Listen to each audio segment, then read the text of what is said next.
Saludos, mi nombre es John Javier Puente, el de mi compañero Mauricio Molina. Somos estudiantes de la Escuela de Ingeniería Mecánica en la Universidad de los Andes y a continuación hablaremos sobre el tema 1 de la materia Procesos de Manufactura 2, como lo es Introducción a los Procesos Tecnológicos. Bien, procesos y modelos de proceso. ¿Qué son? El término de proceso, el término de proceso se define en general como un conjunto de actividades interrelacionadas que transforman las propiedades de un objeto. Estas propiedades incluyen lo que es la geometría, la dureza, el estado físico o químico y el contenido de información como datos de la forma del producto. El modelo general de procesos se puede describir como una caja en donde se tienen entradas, un proceso de transformación y salidas. Donde la entrada pues, es un material que entra, el proceso es la caja del proceso, y la salida ya es el producto terminado. Ok, las entradas, como lo acabo de decir, son los que se utilizan para fabricar algo. Esto incluye la materia prima, es decir, los materiales con los que se fabrica el producto, componentes como partes prefabricadas, la energía que hace que todo funcione, la información que consta de los planos y las instrucciones a seguir para llegar al producto final, y también incluye mano de obra del personal y maquinaria. Dentro de la caja, esto sería la entrada. Ahora, dentro de la caja, es el proceso de transformación, es donde se le agrega valor al producto. Es la serie de operaciones que cambia las propiedades de los materiales. Y finalmente, la salida, que bueno, es el producto ya terminado como tal. Bien, ahora hablemos de los procesos de manufactura según el flujo de material. El flujo de material es el movimiento físico de las materias primas y componentes a lo largo de la línea de producción. Esto se le considera la columna vertebral del proceso, dictando la secuencia de las operaciones. Por ejemplo, en una fábrica de autos, el flujo empieza con grandes láminas de acero que se mueven a través de estaciones de estampado, soldadura, pintura, hasta convertirse en la carrocería del vehículo. Una gestión eficiente de este flujo es crucial para evitar cuellos de botella y maximizar la producción. Los procesos de manufactura, según el flujo de material, se clasifican en tres tipos principales, que es el flujo directo, el flujo divergente y el flujo convergente. Bien, aquí tenemos lo que serían los procesos de flujo directo. En el flujo directo el material se mueve en una secuencia lineal y predefinida. Es un proceso que conserva la masa del material, es decir, la masa de salida es igual a la masa de entrada, aunque las propiedades físicas y el tamaño del material cambien. Este tipo de flujo es característico de los procesos de producción en masa o de flujo continuo. Aquí podemos ver un ejemplo de lo que es el flujo directo. Entra masa, entra material y sale y queda dando igual. El material de entrada será igual al material de salida. Entre las características de este proceso, según el flujo directo, tenemos que una materia prima o componente de entrada por un extremo del proceso y el producto terminado sale por el otro lado. Lo mismo que decíamos anteriormente, que la masa de entrada será igual a la masa de salida. Es ideal para productos estandarizados y de alta demanda. Minimiza los tiempos de espera y los movimientos innecesarios. Como ejemplos de este tipo de flujo, tenemos que la fabricación de una botella de plástico donde el material se transforma completamente en la pieza sin generación de desperdicio. O también el embotellamiento de bebidas, donde las botellas vacías se mueven a través de una cinta transportadora para ser llenadas, tapadas y etiquetadas. Ahora tenemos lo que es el flujo divergente. El flujo divergente ocurre cuando se generan desperdicios o desechos, al contrario del anterior, que no genera desperdicios ni desechos. También podemos decir que se da cuando a través de un proceso, una sola materia prima o componente se divide en múltiples productos o componentes diferentes. Es un proceso de reducción de masa, por decirlo así, donde el material se manipula y se remueve para obtener la geometría final. Se asocia comúnmente con procesos de corte, separación o de mecanizado.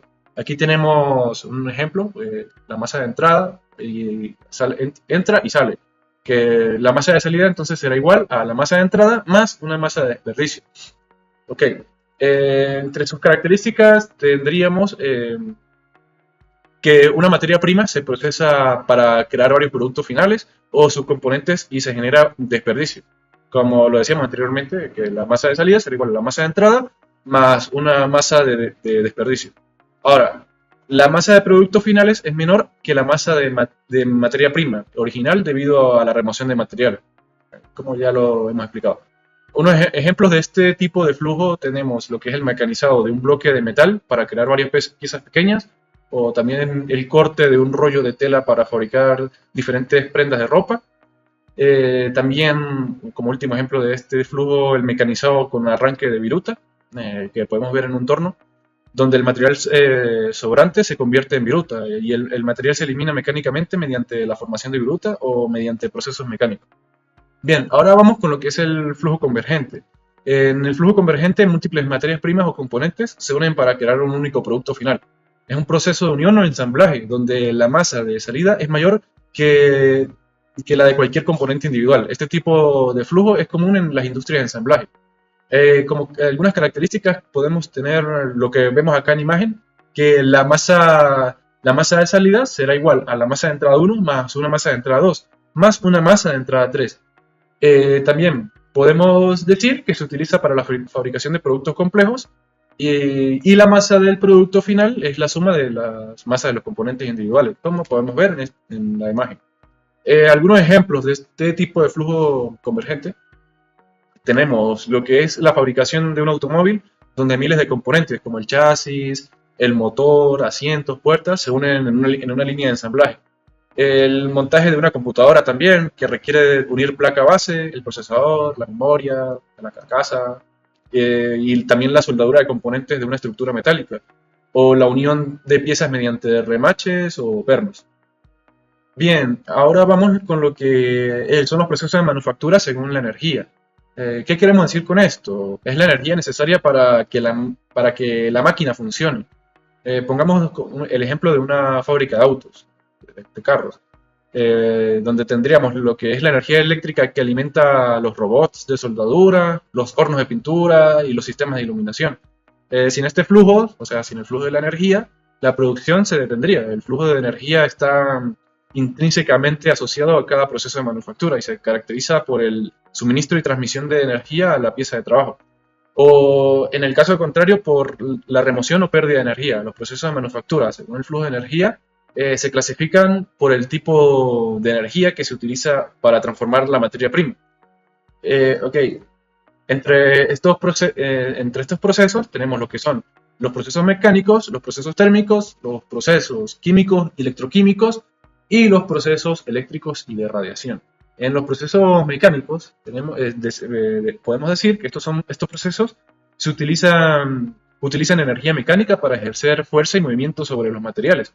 Esta energía se aplica a través de máquinas y herramientas para cortar, dar forma o doblar o unir piezas. Entre estos procesos mecánicos podemos nombrar el forjado, el prensado, el mecanizado y el laminado. En los procesos térmicos debemos decir que usan energía en forma de calor para modificar los materiales. El calor se utiliza para fundir, soldar o cambiar propiedades internas de los materiales.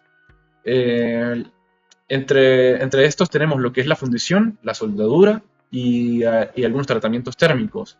En los procesos químicos y electroquímicos, estos son los procesos que utilizan energía química o eléctrica para transformar los materiales, a menudo alterando su composición molecular o su superficie. Entre estos procesos tenemos lo que es la galvanoplastia, el grabado químico o la polimerización. Ahora, lo que son los procesos eléctricos y de radiación, bueno, también podríamos decir que es la galvanoplastia. ¿Qué es la galvanoplastia? Porque esto parece una palabra algo complicada, ¿no? La galvanoplastia es cuando se usa la electricidad para depositar en una capa de metal sobre otra superficie, como en la cromatura de piezas de automóviles. El grabado químico, que también es un proceso algo extraño, diferente a lo que son los anteriores que hemos dicho, se utiliza un ácido o un químico para grabar material de una superficie o creando patrones o eliminando capas. Y la polimerización es el proceso químico en el que monómeros se unen para formar polímeros, ¿no? Como en la fabricación de plásticos. Y por último tenemos lo que son entre estos procesos según la energía, según el flujo de energía, tenemos lo que son los procesos eléctricos y de radiación. Los procesos eléctricos y de radiación aplican energía eléctrica o radiación para modificar los materiales, a menudo de forma precisa y localizada. Entre estos tenemos el corte por láser, el mecanizado por descarga eléctrica y horneado por microondas o inducción. Podemos decir que el cortado por láser utiliza un rayo láser de alta potencia para cortar o dar forma. El mecanizado por descarga eléctrica se usa una chispa eléctrica para erosionar y dar forma a los materiales conductores. Y el horneado por microondas o inducción se utiliza energía electromagnética para calentar materiales de manera rápida y uniforme. Especialmente se utiliza en la industria de alimentos y cerámicas. Bien, este flujo de energía no solo consiste en suministrar energía, sino también en dispararla o removerla, como en los procesos de enfriamiento. La optimización del consumo energético es clave para reducir costos y el impacto ambiental sobre la Tierra. Ok, ahora vamos con lo que son los procesos de manufactura según la información. El flujo de información es el cerebro del proceso, es la comunicación de datos y comandos que controlan y dirigen las operaciones.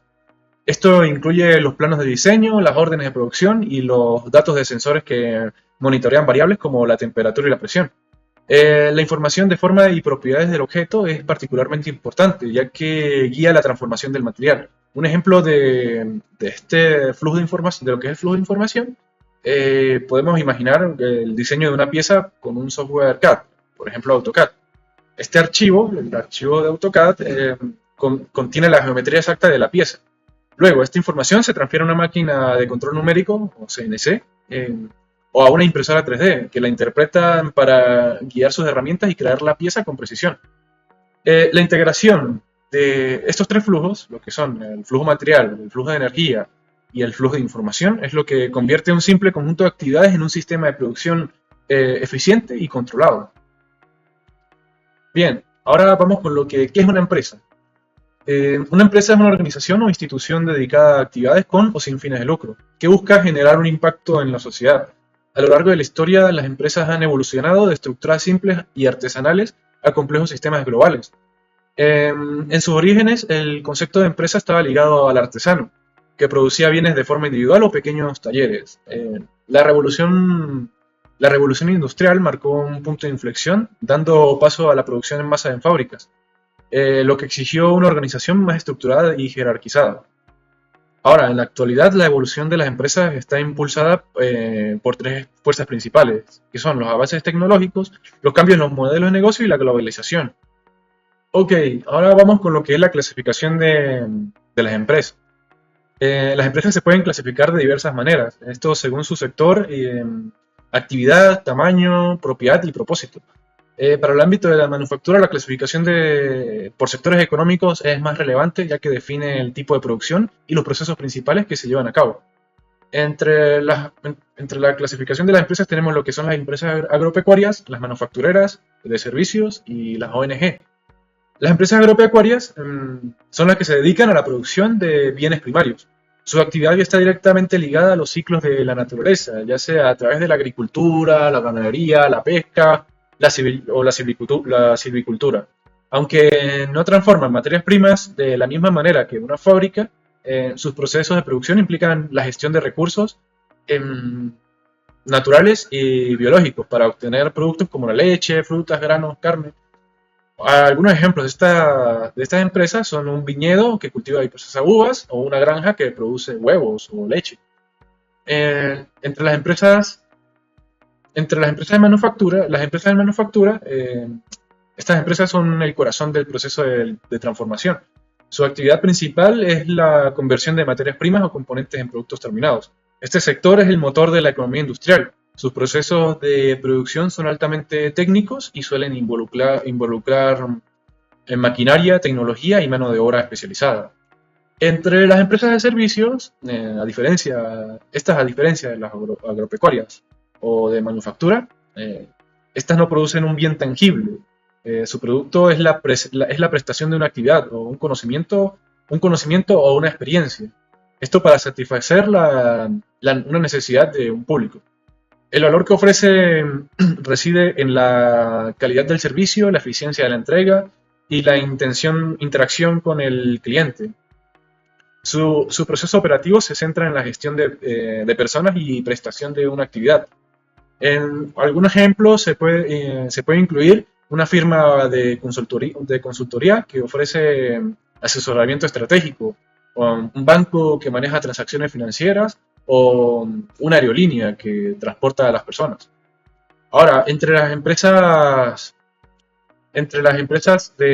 no gubernamentales, ONG, también conocidas, aunque estas no operan con un propósito de lucro, las ONG son entidades que buscan un impacto social o ambiental. Sus procesos internos, aunque no se centran en la manufactura, son análogos a la gestión de proyectos. Administran los recursos para llevar a cabo actividades que logren su misión, como la distribución de ayuda la conservación del medio ambiente o la educación. Algunos ejemplos es una fundación que gestiona una red de bancos de alimentos para distribuir productos a comunidades vulnerables.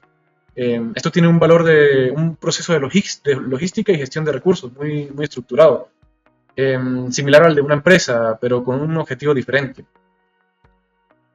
Los sistemas de producción son el pilar fundamental de cualquier operación de manufactura. No son simplemente la maquinaria o la línea de ensamblaje, sino la filosofía estratégica que guía cómo se organiza y ejecuta la fabricación de un producto.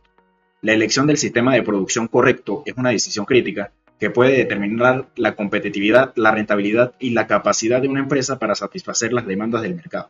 Una vez que se elige un sistema, todas estas áreas de la empresa, desde la cadena de suministro hasta la gestión de recursos humanos, deben alinearse con él para asegurar una operación coherente y eficiente. Históricamente y en la práctica, los sistemas de producción se pueden dividir en dos categorías, cada una con sus propias características, ventajas y desventajas. Por un lado tenemos el sistema de producción artesanal.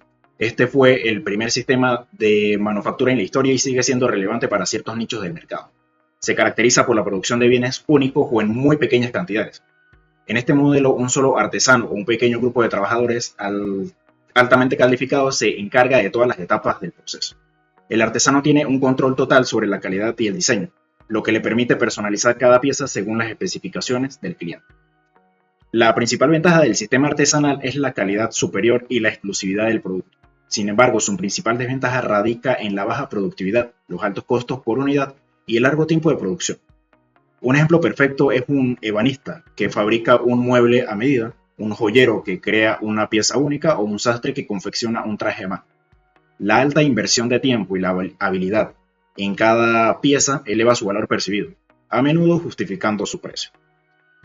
Y por el otro lado tenemos la producción en masa, que es un sistema que revolucionó la industria y se popularizó con la revolución industrial, alcanzando su máxima expresión con los métodos de Henry Ford en la producción del Ford Modelo T. La producción en masa se basa en la producción de grandes volúmenes de productos estandarizados a un costo por unidad extremadamente bajo. La clave de este sistema es la división del trabajo y la especialización de las tareas. En lugar de que un solo operario ensamble un vehículo completo, cada trabajador en la línea de ensamblaje realiza una tarea simple, repetitiva y específica. Esto reduce el tiempo necesario para la capacitación y aumenta la velocidad de producción de manera exponencial. El objetivo es maximizar la eficiencia a través de la estandarización y la repetición. Las ventajas de la producción en masa son evidentes. Se tiene una alta productividad, costos unitarios bajos y la capacidad de producir para un mercado masivo. La principal desventaja es la falta de flexibilidad y la uniformidad del proceso. Los productos son genéricos y las variaciones son muy difíciles y costosas de implementar. Los sistemas de producción se pueden clasificar principalmente en función del grado de estandarización del producto y el volumen de producción. Cada uno de estos sistemas es una respuesta estratégica a diferentes demandas del mercado y a las particularidades de los productos que se fabrican. Comprenderlos es crucial para optimizar las operaciones, reducir costos y mejorar la eficiencia en cualquier industria. Entre estos tenemos los mencionados sistemas de producción conocidos como sistema de producción por pedido, Job Shop, en línea acompasado por el equipo, en línea acompasado por el operario, flujo continuo, Just in Time y FMS. El sistema de producción por pedidos, también conocido como Job Shop, se caracteriza por su enfoque en la producción de productos únicos o altamente personalizados para un cliente específico. Su naturaleza es de bajo volumen y alta variedad. Las máquinas y los equipos no están dispuestos en una línea secuencial, sino que se agrupan por función. Por ejemplo, un área para todos los tornos y otra área para todas las fresadoras, lo que se conoce como una distribución de proceso o layout funcional. Este sistema es el mejor en cuanto a la flexibilidad. Debido a la naturaleza no estandarizada de los productos, los operarios son altamente especializados, capaces de manejar una variedad de tareas complejas. La maquinaria utilizada es de propósito general, lo que permite una amplia gama de configuraciones para cada trabajo. La mejora continua en un job shop no se centra tanto en la automatización de la línea, sino en la educación y la formación del personal, tanto interno como externo, para manejar la complejidad y las particularidades de cada nuevo encargo. Los plazos de entrega son típicamente largos debido a la complejidad de la planificación y la ejecución de cada proyecto. Como un ejemplo, se puede pensar en un taller de carpintería que fabrica muebles hechos a la medida. Un pedido puede ser una mesa de roble con un diseño específico, y el siguiente pedido puede ser un gabinete de cocina con dimensiones y acabados totalmente diferentes. Cada proyecto es único y requiere una secuencia de operaciones distintas. Podemos mencionar en las ventajas que tiene una amplia flexibilidad, un alto nivel de innovación, y que en las desventajas tenemos un alto costo de producción, una baja calidad y una fiabilidad difícil de garantizar, ya que cada producto que se hace sigue un flujo de línea distinto y los plazos de entrega son relativamente largos. El sistema de producción con flujo en lotes se posiciona como un punto intermedio entre la personalización del job shop y la estandarización de la producción en masa. Se utiliza para fabricar un volumen moderado de productos con cierta variedad. La producción se realiza en lotes o en grupos de productos idénticos. Una vez que se completa un lote, la maquinaria se reconfigura para producir el siguiente tipo de producto. El volumen de producción es más continuo y ligeramente mayor que un job shop, pero con pausas para los cambios de configuración. El layout puede ser una configuración de distribución celular, agrupando equipos para producir familias de productos similares y distribución por proceso. La flexibilidad es moderada, lo que permite cambiar volúmenes, introducir nuevos productos o modificar diseños con relativa facilidad. Si la demanda y la consistencia de los pedidos aumentan, el sistema en lotes puede evolucionar hacia un enfoque más estandarizado como el just in time. Un ejemplo común se puede pensar en una panadería industrial que produce distintos tipos de pan, como por ejemplo baguettes, pan integral o pan francés, en volúmenes pequeños y medianos durante la semana. La maquinaria, como las amasadoras, las formadoras y los hornos, se reconfigura para cada tipo de pan, y los operarios pueden estar entrenados para operar todas las máquinas en una célula de producción, lo que les permite manejar la variedad de productos de manera eficiente. El sistema de producción en línea, acompasado por el equipo, fue popularizado por Henry Ford. Se basa en la producción en masa de productos estandarizados utilizando piezas intercambiables. Se caracteriza por un flujo continuo y secuencial de la producción, donde los productos se mueven de una estación de trabajo a otra en una secuencia fija. La disposición del equipo es lineal y sigue el orden de las operaciones, lo que se conoce como distribución por producto o layout lineal. La característica distintiva de este sistema es que la velocidad de la línea la dicta la maquinaria. Por ejemplo, una banda transportadora que se mueve a una velocidad constante preestablecida y los operarios deben mantener este ritmo. Esto asegura una producción uniforme y predecible. Ejemplos clásicos incluyen las plantas embotelladoras, donde las botellas se llenan y tapan a una velocidad constante definida por el equipo. Este sistema revolucionó la industria al mejorar significativamente los costos, la calidad y los plazos de entrega para productos masivos. Es considerado uno de los sistemas más fáciles de diseñar, operar y gestionar una vez que esté en marcha. Se tienen algunos inconvenientes, y es que la flexibilidad es extremadamente baja. La instalación requiere una inversión de capital intensiva y cualquier modificación en la línea de producción o en el producto es muy costosa. Esto hace que sea un sistema muy rígido, ideal para productos que no cambian mucho con el tiempo. El sistema de producción en línea compasado por el operario es una variación del sistema de flujo lineal, utilizado para fabricar productos similares en volúmenes medios. A diferencia del sistema acompasado por el equipo, el ritmo de la producción lo establece la habilidad y la rapidez de los trabajadores. El equipo está dispuesto en un layout lineal, pero no hay una banda transportadora que fije la velocidad. En cambio, cada operario realiza una tarea y pasa el producto al siguiente. Un ejemplo clásico es una línea de ensamblaje de juguetes, donde un trabajador coloca las ruedas y el siguiente añade la carrocería, y así sucesivamente. La velocidad del flujo depende de la destreza y la coordinación colectiva de los operarios. Este sistema se beneficia enormemente de la tecnología de grupos, que agrupa productos en familias similares para que puedan ser producidos por las mismas células de fabricación flexible. Esto permite una mayor variedad de productos sin sacrificar la eficiencia de un flujo lineal. Un ejemplo práctico son las cadenas de comida rápida. Son un excelente ejemplo. Aunque manejan una variedad limitada de productos, los volúmenes son constantemente variables. El ritmo de preparación de hamburguesas y papas fritas y las bebidas depende de gran medida de la velocidad y la coordinación de los operarios en la línea de servicio, quienes se adaptan al flujo de los clientes. El sistema de producción en flujo continuo representa la máxima expresión de estandarización y automatización, siendo ideal para la producción de volúmenes extremadamente altos de productos estandarizados, típicamente líquidos, gases o materiales granulados. Este sistema es una evolución del sistema de flujo en línea, pero con un nivel de automatización e inversión de capital bastante mayor. La producción es prácticamente ininterrumpida, a menudo funcionando las 24 horas del día, los 7 días de la semana, durante meses o inclusive años, sin detenerse. El proceso es altamente automatizado. Cada máquina está diseñada para realizar la misma operación repetidamente y aceptar automáticamente el trabajo de la máquina precedente. Los operarios no participan en la producción directa, sino que se encargan de monitorear y controlar el sistema. El control de calidad de las materias primas es fundamental para evitar interrupciones en el flujo. El mantenimiento es una actividad crítica y altamente especializada, ya que una parada en la producción puede generar costos elevadísimos y pérdidas masivas.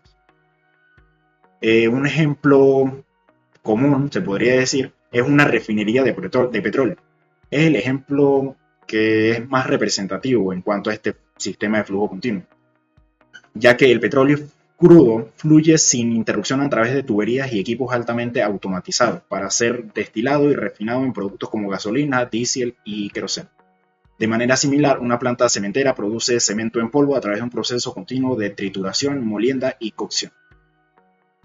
Ahora, el sistema de producción Just-in-Time no es un sistema de producción en sí mismo, sino una filosofía de gestión y una estrategia operativa. Se puede aplicar en casi cualquier sistema de producción, especialmente en los de flujo en lotes o en línea. Su objetivo principal es eliminar de forma sistemática todo tipo de desperdicio en el sistema productivo, desde el inventario excesivo hasta los tiempos de espera y los movimientos innecesarios. El Just-in-Time es un sistema de extracción, lo que significa que la producción se inicia solo cuando se recibe una señal de demanda del siguiente proceso o del cliente. Esto contrasta con los sistemas de producción masiva donde se producen grandes cantidades basándose en una previsión de demanda. La filosofía fue ideada por Taiichi Ohno en Toyota después de la Segunda Guerra Mundial, buscando una manera de competir con la producción en masa estadounidense con recursos limitados. Aunque no es costoso en términos de inversión de capital inicial, ya que se enfoca en la optimización de procesos existentes. Su implementación es el mayor desafío, ya que requiere un largo periodo de tiempo para su correcta implantación, ya que necesita planificación, coordinación y comunicación impecables con los proveedores dentro de la propia organización. Un ejemplo práctico es una fábrica de automóviles que utiliza el Just-in-Time. En lugar de almacenar miles de neumáticos en un almacén, la fábrica coordina con su proveedor para que los neumáticos lleguen a la línea de ensamble solo unas horas antes de que se necesiten. Esto reduce drásticamente los costos de almacenamiento y los riesgos de obsolencia. Si la comunicación falla o un camión se retrasa, toda la línea de producción se detiene, lo que subraya la fragilidad inherente al sistema sin una gestión meticulosa. Toyota es el ejemplo más famoso y exitoso de una empresa que implementó el Just-in-Time a gran escala. Ahora, el sistema de fabricación flexible, también conocido como FMS, es un sistema de producción avanzado y automatizado, ideado para elaborar un rango de artículos en volúmenes intermedios. Su cualidad más distintiva es la flexibilidad, que le permite ajustarse ágilmente a modificaciones en el diseño del producto, la cantidad a fabricar o la secuencia de operaciones sin la necesidad de una reconfiguración manual exhaustiva. Un FMS se compone usualmente de los siguientes elementos interconectados: puestos de trabajo robotizados, que son máquinas herramientas ocupadas por control numérico por computadora, que ejecutan diversas tareas como taladro, torneado o fresado. Sistema de gestión de materiales, que es un sistema automatizado que se encarga del transporte de piezas y herramientas entre los distintos puestos de trabajo. Este sistema puede estar formado por vehículos guiados autónomamente, cintas transportadores, brazos robóticos o paletas de transporte. Sistemas de control centralizado, que es una computadora que supervisa y coordina todas las operaciones del sistema, recopila datos en tiempo real de los sensores, dirige el flujo de las piezas, programa las máquinas y gestiona el proceso de producción de forma integral. Y sistemas de almacenamiento automatizado, que son puntos de almacenamiento para piezas, herramientas y otros insumos, controlados por el sistema central para garantizar que estén disponibles precisamente cuando se les requiera. Entre las ventajas se puede mencionar que se tiene una flexibilidad relativamente alta, se puede producir una variedad de productos, lo cual es ideal para mercados con una demanda impredecible. Reduce el máximo tiempo en que las máquinas están inactivas, disminuyendo el inventario en proceso y minimiza la necesidad de la mano de obra directa, aumentando con ello la eficiencia. La automatización y el control centralizado aseguran una alta uniformidad y precisión en la producción, resultando en productos de mayor calidad. Permite reaccionar rápidamente a los cambios de mercado o a la introducción de nuevos diseños de productos. Por otro lado, por las desventajas, se tiene que la inversión necesaria en equipos, software y equipos de control es muy elevada. La planificación, la implementación y programas de un FMS requieren una gran experiencia y una preparación exhaustiva. Y aunque es flexible, el sistema funciona de manera óptima dentro de un rango de productos específico. No es adecuado para fabricar cualquier tipo de pieza, sino una familia específica de piezas con atributos similares. El mantenimiento especializado se refiere a el mantenimiento y la solución de problemas requieren de personas con un alto grado de capacitación. El mecanizado es un término general que engloba a todos los procesos de remoción de material para dar forma a una pieza mediante herramientas de corte. Las máquinas en las que se realizan estas operaciones se denominan máquinas herramientas. La clasificación de esta máquina se puede hacer de varias formas, siendo la más común la basada en el tipo de herramienta que utiliza. Las herramientas monofilo de un solo punto son instrumentos de corte que, como su nombre lo indica, concentran toda la acción de corte en un único punto. Estas herramientas son esenciales en el mecanizado por arranque de viruta y se caracterizan por una parte cortante bien definida y un cuerpo robusto que la sostiene. Se emplean en una variedad de máquinas y herramientas para dar forma a materiales sólidos, principalmente metales con alta precisión. Como ejemplo tenemos la cuchilla de un torno, como se ve en la figura. El torno es una de las máquinas y herramientas más fundamentales y versátiles en la industria del mecanizado. Su función principal es mecanizar piezas de forma geométrica de revolución, es decir, piezas que son simétricas alrededor de un eje central. La máquina opera haciendo girar la pieza de trabajo a alta velocidad mientras una herramienta de corte fija y con un único punto es empujada contra la superficie para remover material en forma de viruta. La pieza se sujeta firmemente en el cabezal o entre puntos y el movimiento de rotación se le transmite. La herramienta de corte se monta en un carro que se desplaza a lo largo de la pieza, permitiendo el control preciso del avance y la profundidad de corte. Entre los tipos de torno tenemos el torno paralelo convencional, que es el tipo de torno más básico y ampliamente reconocido, considerado la columna vertebral de cualquier taller de mecanizado. Se le llama paralelo porque el movimiento de la herramienta de corte es paralelo al eje de rotación de la pieza, lo que permite crear superficies cilíndricas. Es una máquina versátil accionada de forma manual que depende en gran medida de la habilidad y la experiencia del operario. El torno revólver está diseñado para la producción eficiente de series de piezas idénticas. Su característica distintiva es una torreta giratoria que reemplaza el cabezal móvil del torno convencional. Esta torreta puede albergar hasta 6 o más herramientas de corte diferentes como brocas, machos de roscar o herramientas de torneado. El operario puede girar la torreta para cambiar de herramienta rápidamente, siguiendo una secuencia de operaciones predeterminadas sin la necesidad de paradas para ajustes. Esto elimina el tiempo de inactividad entre las tareas, lo que lo hace ideal para producción en lotes donde se necesita realizar múltiples operaciones en una pieza de manera repetitiva. A diferencia de los tornos horizontales, el torno vertical tiene el eje del husillo dispuesto de manera vertical. Esta configuración es perfecta para mecanizar piezas de gran tamaño y peso, como volantes de inercia, carcasas de turbinas o componentes de gran diámetro. En este tipo de torno, la pieza se coloca sobre un plato horizontal, lo que facilita enormemente su montaje y sujeción gracias a la fuerza de gravedad. En esta imagen podemos observar lo que son las partes de un torno convencional, torno horizontal.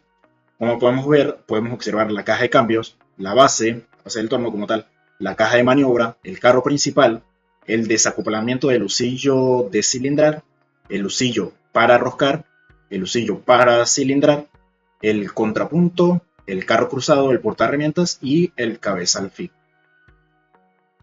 Entre los equipos auxiliares que se usa con normalidad en un torno, se tienen los contrapuntos, que pueden ser fijos o giratorios, que son accesorios que se montan para sujetar el extremo libre de piezas que son bastante largas. Los platos de sujeción son dispositivos que se montan en el husillo del cabezal fijo para sujetar la pieza de trabajo. Los de 3 mordazas son los más comunes y se autocentran, lo que facilita el montaje de piezas cilíndricas, mientras que los de 4 mordazas permiten sujetar piezas de formas irregulares o descentradas, como por ejemplo un árbol de Lego o un cigüeñal. Las lunetas son soportes que se utilizan para dar apoyo a piezas muy largas y delgadas. Se sujetan a la bancada y evitan que la pieza se flexione o se pandee bajo el peso o la presión de corte. Con un torno podemos realizar las siguientes operaciones. Entre ellas están el cilindrado, que se trata de reducir el diámetro de una pieza cilíndrica, en donde la herramienta avanza paralela al eje de rotación de la pieza. En el refrentado se aplana el extremo de una pieza. En este, la herramienta se mueve de manera perpendicular al eje. En el taladrado se crea un agujero en el centro de la pieza, donde una broca estacionaria es empujada contra la pieza giratoria. En el mandrinado se ensancha un agujero que ya existe. Se utiliza una herramienta especial de un solo punto que se introduce en el agujero para remover material de las paredes internas. En el chaflanado se corta un borde inclinado en el extremo de la pieza. La herramienta se mueve en un ángulo para crear un bisel o chaflán. En el tronzado se corta o se separa una pieza de material del que se está trabajando. La herramienta de corte se introduce en la pieza hasta el centro, separándola por completo. En el roscado se crea una rosca en la superficie exterior o interior de la pieza. En el ranurado se forma una ranura de una profundidad y ancho específicos en la superficie de la pieza. El cónico produce una superficie cónica. La herramienta de corte avanza en un ángulo con respecto al eje de rotación, creando una forma de cono. Y el moleteado genera un patrón de rugosidad en la superficie de la pieza. En lugar de cortar, una herramienta con rodillos presiona el material para deformarlo y crear un patrón de agarre. La limadora y la cepilladora son máquinas que se consideran hermanas porque ambas trabajan con el mismo principio: cortar superficies planas mediante un movimiento de vaivén. La diferencia principal radica en cuál es el elemento que se mueve, la herramienta o la pieza. Por el lado de la limadora, es una máquina herramienta que crea una superficie plana mediante el movimiento alternativo de vaivén de la herramienta de corte sobre una pieza que permanece fija. Es ideal para piezas de tamaño pequeño a mediano. Entre las partes se incluye la bancada que soporta la máquina, una mesa de trabajo donde se fija la pieza y un ariete que se mueve de un lado a otro y sujeta la herramienta. Los tipos de limadora que se pueden presentar son la versión horizontal o la versión vertical. Esta última también es conocida como limadora amortajadora. En la imagen se puede observar una limadora horizontal. A diferencia de una limadora, en la cepilladora la pieza se mueve en un movimiento alternativo de vaivén, mientras que es la herramienta de corte la que permanece estable. Se utiliza para mecanizar piezas de gran tamaño y peso, que serían demasiado difíciles de mover en una limadora. Las partes principales son una mesa de trabajo grande y pesada sobre la cual se sujeta la pieza, una bancada robusta que guía la mesa y un puente que sujeta la herramienta de corte. Existen cepilladoras de un solo montante o de doble montante, dependiendo del tamaño y la rigidez requerida para la pieza. La mandriladora es una máquina herramienta que se especializa en el mecanizado de agujeros, ya sea para alisarlos, ensancharlos o mejorar su precisión. El proceso de mandrinado consiste en remover viruta de la pared interna de un agujero previamente perforado o fundido. Se utiliza una herramienta de un solo punto que gira y avanza a lo largo del orificio. Una mandriladora está compuesta por una herramienta giratoria, que se conoce como mandril, y una mesa sobre la cual se sujeta firmemente la pieza. La herramienta y la mesa pueden moverse entre sí en múltiples ejes para posicionar la herramienta con exactitud. Las mandriladoras pueden ser de eje horizontal o de eje vertical, dependiendo de la orientación del husillo de trabajo. La elección del tipo depende del tamaño y de la geometría de la pieza a mecanizar. El mandrinado en torno también se puede realizar para agrandar un orificio cilíndrico o producir ranuras internas. Es decir que esta operación también se puede realizar en un torno. Sin embargo, esta máquina es especializada en eso. Bien, ahora vamos con lo que son las máquinas que usan herramientas multifilo. Las herramientas multifilo se distinguen por tener dos o más filos de corte o puntas que remueven virutas integrados en un mismo cuerpo. A diferencia de las herramientas monofilo, estas suelen ser rotativas, lo que hace que sean ideales para operaciones de taladrado y fresado, donde la acción de corte se distribuye entre múltiples filos, permitiendo una remoción de material más eficiente y rápida. Entre estas máquinas herramientas multifilo tenemos lo que es la taladradora, la brochadora, fresadora y los manchuelos. Bien, la taladradora o taladro es una máquina herramienta fundamental diseñada específicamente para crear orificios cilíndricos en una pieza de trabajo. La pieza permanece fija durante todo el proceso, mientras que la herramienta de corte, llamada broca, realiza dos movimientos esenciales. Uno es la rotación sobre su propio eje y el otro el avance de penetración, que debe ser axial. Esta combinación de movimientos permite que la broca escabe del material y forme un agujero. Las partes claves del taladro son el husillo, que es la parte de la máquina que sostiene y hace girar la broca, y la mesa, que es la superficie de trabajo donde se sujeta la pieza. Es ajustable en altura y a lo largo de la columna, lo que permite acomodar piezas de diferentes tamaños y posiciones correctamente para el taladro. Y las taladradoras también se clasifican por su capacidad de trabajo, por eso tenemos los tipos. Y el diámetro también máximo de la broca que pueden usar. Las taladradoras de columna son un tipo común, son como la que tenemos en la imagen. Son conocidas por su robustez y su capacidad para realizar taladrados de hasta 25 milímetros de diámetro. Ok, ahora tenemos lo que es la brochadora o el brochado. La brochadora es una máquina de alta productividad que utiliza una herramienta especial llamada brocha. Esta herramienta se caracteriza por tener múltiples dientes de corte dispuestos de forma progresiva. Cada uno de ellos es ligeramente más grande que el anterior. El brochado es un proceso muy eficiente en el que la brocha pasa una sola vez a través o sobre la pieza para crear una forma inicial. Ya sea una forma interna como una ranura para un chavetero o una superficie externa. Entre las características de esta herramienta tenemos que, aunque las brochas son herramientas costosas, el proceso de brochado es extremadamente rápido y produce un excelente acabado superficial, con incluso tolerancias muy ajustadas. Es ideal para la producción en grandes series de piezas, ya que una sola pasada completa la operación, lo que ahorra tiempo y esfuerzo en comparación de otros métodos de mecanizado. Ok, como otra máquina herramienta multifilo tenemos lo que es la fresadora o fresado. La fresadora es quizás la máquina herramienta más versátil. Esta utiliza una herramienta de corte rotativa llamada fresa, que puede tener una variedad de formas y tamaños. Esta máquina herramienta podemos incluso verla en el laboratorio de manufactura de la universidad. A diferencia del taladro, donde la herramienta solo se mueve axialmente, en el fresado la fresa gira mientras la pieza avanza en múltiples direcciones para remover el material. Este proceso es capaz de crear una amplia gama de geometrías, desde superficies planas hasta formas tridimensionales complejas. La fresadora puede realizar numerosas operaciones. Entre las operaciones más comunes podemos ver lo que es el fresado de planos, el fresado de ranuras, el contorneado y cavidades. Los fresados planos son para crear superficies planas y perpendiculares. El fresado de ranuras es para cortar ranuras de diferentes perfiles, como ranuras en T o en cola de Milano. En contorneado podemos tener para dar forma a perfiles curvos o irregulares, y para cavidades es para crear bolsillos o huecos dentro de la pieza. Los tipos de las fresadoras se clasifican principalmente por la orientación de usillo. Por eso tenemos varios tipos. Dos tipos, lo que es la fresadora horizontal y la fresadora vertical. La fresadora horizontal, el usillo está alineado horizontalmente, ideal para fresado de ranuras largas y superficies planas. En cambio, en el vertical, el usillo está en posición vertical, lo que hace más versátil para fresado de perfiles, cavidades y caras. Ok, ahora tenemos lo que son los manchuelos o manchuelados. Los manchuelos son herramientas multifilo especializadas que se usan para la creación de roscas.